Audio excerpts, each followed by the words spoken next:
வணக்கங்க. இது அங்காளம்மன் சத்யா வீடியோ. காளி தேவி வந்து சிவபெருமான காலடியில் போட்டு மிதிக்கிற மாதிரியான நிறைய படங்கள் நீங்கள் பார்த்துருக்கலாம். அது என்னன்னாங்க, என்ன இது கணவனை போட்டு இப்படி காலடியில் போட்டு மிதிக்கிறாங்களே, இது தப்பு இல்லையா அப்படின்னு நீங்கள் நினைக்கலாம்.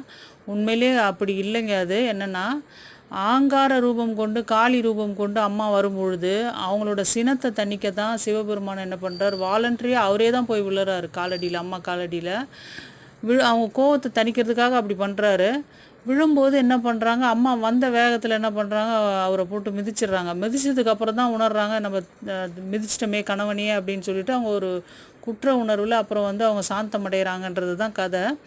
இதில் அவங்களுக்குள்ள அந்யோன்யத்தை பாருங்களேன். சிவன் வந்து ஆதியும் மந்தமுமான ஈடு இணை இல்லாத தெய்வம்.